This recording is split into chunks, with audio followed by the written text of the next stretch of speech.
anak-anak Aikid, apa kabarnya pada pagi hari ini? Semua dalam keadaan sehat kan? Nah, kita patut mengucap syukur kepada Tuhan. Nah, sebelum kita melakukan aktivitas, Tante Leni mau mengajak anak-anak untuk membaca firman Tuhan dan mengerjakan Book of Life-nya ya. Nah, pembacaan firman Tuhan pada pagi hari ini diambil di 2 Samuel pasal 16 ayatnya yang ke-5 sampai dengan 32. Nah, Tante Leni hanya membacakan satu ayat saja yang akan kita bahas bersama-sama.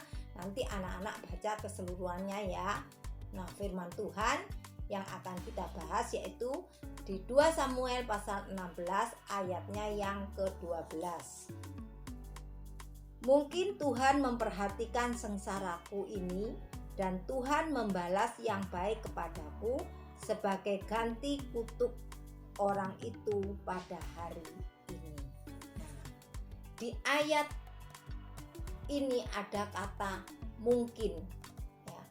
Ini merupakan suatu harapan Daud kepada Tuhan, di mana Daud merasa kan sengsara.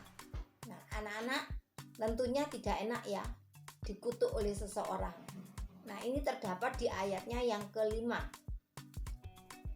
yaitu keluarga Saul yang namanya itu Simei.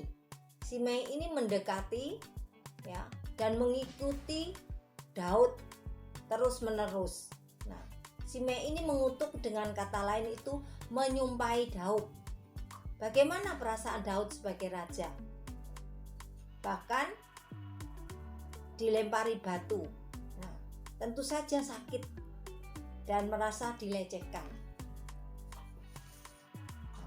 Bahkan Abisai menyaksikan perlakuan Simei ini sehingga menjadi marah. Tapi Daud tidak membalas. Bahkan Daud mengatakan kepada Abisai di ayatnya yang ke-11, biarkan dia mengutuk. Daud sadar karena Daud juga pernah melakukan kesalahan atau berbuat dosa. Ini merupakan proses Tuhan yang harus dijalani oleh Raja Daud. Tuhan mengizinkan Simei menghujat Daud. Daud menerimanya dan tidak marah. Di balik proses tersebut, Daud percaya bahwa Tuhan akan membalas yang baik. Nah, ini dapat dibaca di ayatnya yang ke-12b. Keyakinan Daud terbukti dari keturunan Daudlah lahirlah juru selamat, yaitu Tuhan Yesus. Nah, kenapa Daud itu dikasihi oleh Tuhan? Padahal Daud melakukan dosa.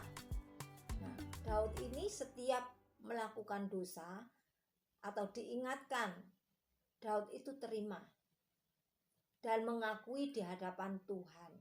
Nah, inilah yang membuat Tuhan itu mengasihi Daud. Nah, sehingga beberapa kali Daud itu terluput dari bahaya dan Tuhan memberkati Daud. Dari cerita Daud ini, pesan utamanya adalah yang pertama, bahwa Tuhan senang dengan orang yang rendah hati dan tulus, tidak sombong. Nah, saat ditegur tidak marah dan mau merubah untuk menjadi lebih baik. Yang kedua, Tuhan mengasihi orang yang tidak pendendam, tidak membalas meskipun disakiti atau dihina. Nah, bila dibalas bukan semakin baik, tetapi semakin parah, bahkan terjadi permusuhan. Sedangkan yang ketiga, jangan suka menyalahkan orang lain, terlebih menyalahkan Tuhan. Tuhan mengizinkan untuk diproses dengan tujuan supaya hidup kita itu, yaitu iman kita, menjadi kuat. Nah, bila kita dapat melewati proses yang Tuhan berikan, maka iman kita akan bertumbuh dan Tuhan mengasihi kita dan memberkati hidup kita. Demikianlah firman Tuhan pada pagi hari ini. Tuhan Yesus memberkati anak-anak Aikid semuanya. Amin.